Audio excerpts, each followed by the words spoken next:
Now, the combination of high-speed internet and a change in attitude to working remotely is creating opportunities never seen before in regional Australia. It's also creating employment where previously there was none, potentially increasing off-farm incomes and giving women a chance especially to build business alongside traditional farming operations.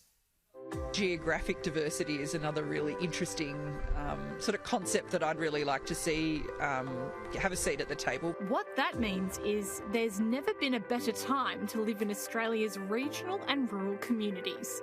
But it's not just cheaper living conditions and the open spaces, it's more people choosing to live away from our cities deliberately.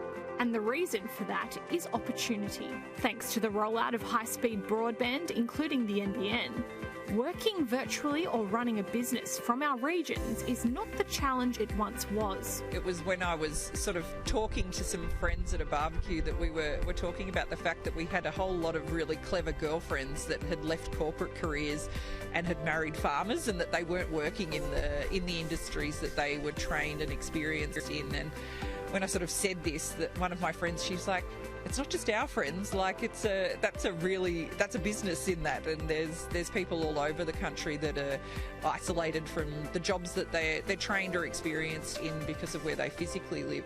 Joe Palmer now runs Pointer Remote, based in Wagga. It's a platform to connect businesses with professionals living in regional and rural areas. In a pre-COVID world where for me to land a really big client in a Sydney or Melbourne office, they wanted to see, touch, feel like they're still really wanting to see you. And I think that one of the silver linings for obviously my business and for the concept of remote work, but for people living in rural areas and for those that sort of have just found this new world and level of playing field, having like greater access to remote work, I think that those challenges that I was facing in the early stages of business have probably been alleviated. The blessing of COVID, I think, is that establishment businesses, you know, your George Street, your York Street, your Collins Street, those types of places, although they might have been used to video conferencing or whatever internationally, the expectation domestically was that you're still going to get on a plane. Cara Peake is based in Broome in Australia's Kimberley region. She runs the Cultural Intelligence Project, a network of platforms designed to empower people from Indigenous communities.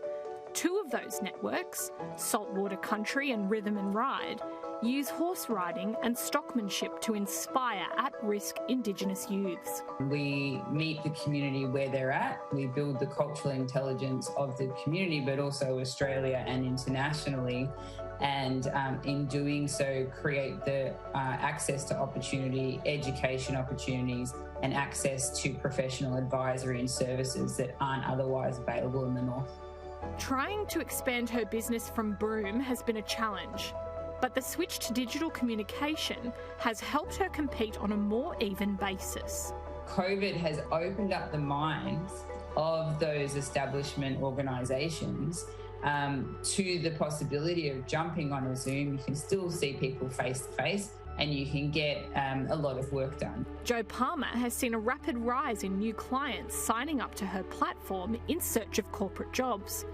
She attributes this especially to the rollout of high-speed internet. We used to joke about we could almost map when the NBN was turned on in a new town, because we would get a spike in people registering as job seekers in those towns as they realised that, okay, great, our connection can sustain me doing a job where I can be dialing in and I can be accessing cloud-based resources. That said, there is still a long way to go for the rollout of the NBN, especially across Northern Australia. So the connectivity is number one step. Just the speed alone, an improvement on that, and reliability. We've had, in the last school holidays, we couldn't have a meeting after about 5 o'clock because all the kids are home from boarding school. The corporate interest in employees with regional and remote backgrounds is steadily growing. Forced border closures also created skills shortages, meaning employers are more willing to take on new starters who work remotely on a permanent basis. What we've finally seen in the last sort of 6 months is the big end of town, so the corporates and government really realising like, oh, hang on, this is not only a really affordable way to sort of get people into the business without having to relocate to cities and all of the strain on the CBD and house prices and all of the challenges that face people accessing work as a job seeker in a metro area, but also that they can really see this as a way of accessing talent that they weren't looking at before. We've seen a structural shift through the pandemic, with families and individuals choosing to move away from cities and into rural and regional towns. For our women, we've seen them play a really leading role here, bringing their skills and knowledge that they've learnt in the cities into these local communities, and they've been able to bring their business ideas that have once been a pipe dream to life. Sourcing funding for Indigenous projects, both businesses and non-profits, has been harder for Cara, but she's making it work.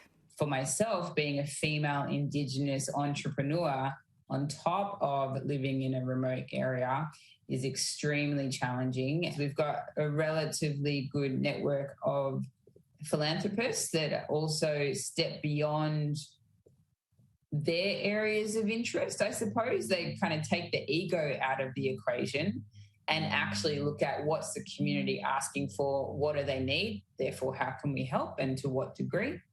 And then, we mix in your standard government funding grants and things like that. Funders like Anita Ratcliffe, General Manager of Agribusiness Banking in Perth at Westpac, can appreciate the bankable resilience of business owners in our regions.